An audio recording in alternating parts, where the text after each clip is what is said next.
नमस्ते प्रणाम। मेरे यूट्यूब चैनल पे आप लोग का स्वागत है। और देखिए, मैं एक शिव विवाह ललनवा गीत सुना रही हूँ।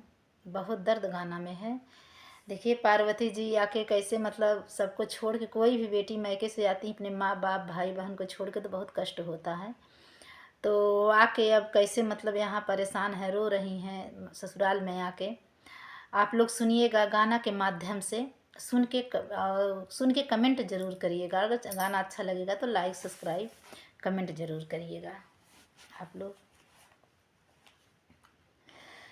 रोवली गौरा बेटी ओढ़ी के चुनरिया, रोवेली गौरा बेटी ओढ़ी के चुनरिया।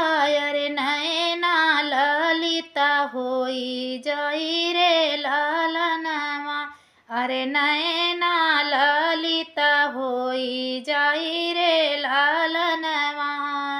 रोवली गौरा बेटी ओढ़ी के चुनरिया, रोवली गौरा बेटी ओढ़ी के चुनरिया। अरे नैना ललिता होई जाई रे लालनवा, अरे नैना ललिता होई जाई रे लालनवा। छूटी गईले माई बा, छूटी गईले माई बाबू, छूटे परिवारवा। नैहरे में छोड़े हम माई से बपवा।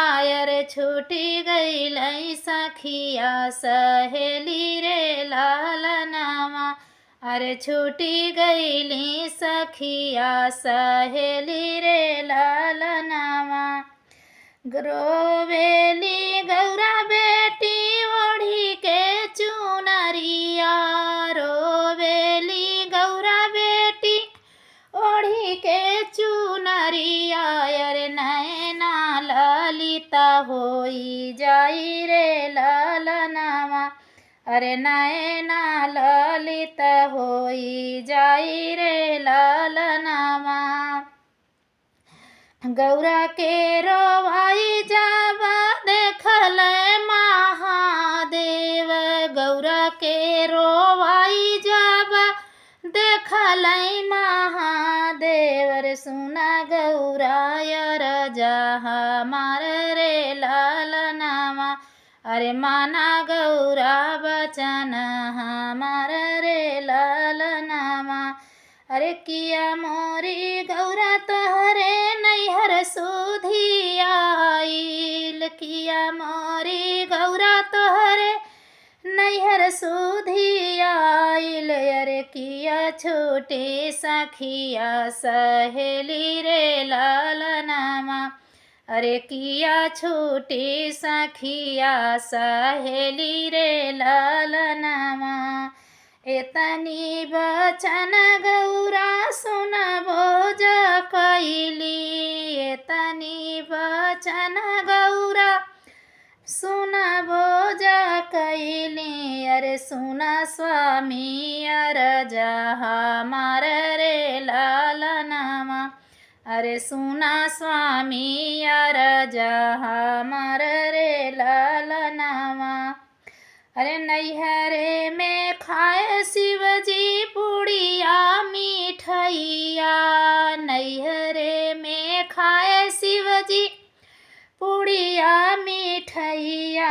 अरे कैसे कै पतई चाबाई बरे लालनवा, अरे कैसे कै भंगिया पिया बरे लालनवा।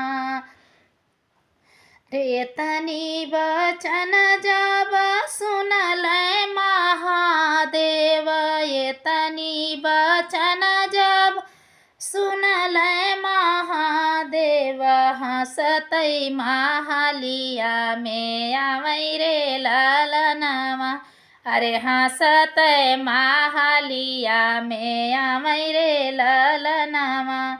अरे तोहा काखी अइबै गौरा बरहौ भोजनवा, तोहा काखी अइबै गौरा बरहु भजन भोजनमा अरे हम पिया भई भंगिया धतुर रे लालनामा अरे हम खैबै भंगिया धतुर रे लालनामा तोहा के जह रखबै गौरा सोने कै महलिया तोहा के जह रखबै गौरा सोने कै महलिया अरे हमारा हबै पर्वत पहाड़ रे लालनामा अरे हमारा हबै पर्वत पहाड़ रे लालनामा तोह के घूमैबै गौरा करवा से गड़िया तोह के घूमैबै गौरा करवा से गड़िया अरे हम घूमबै बसहा बैल रे लालनामा अरे हमार घूमबै बसहा बैल रे लालनामा काहे रोई रोई रोवली गौरा बेटी ओढ़ी के चुनरिया रोवेली गौरा बेटी ओढ़ी के चुनरिया अरे माना स्वामी अर छूटी गईल नई हर हमार रे लालनामा अरे छूटी गईल नई हर हमार रे लालनामा। कैसा लगा मेरा गाना प्लीज़ आप लोग सुनिएगा और सुन के कमेंट करके ज़रूर बताइएगा।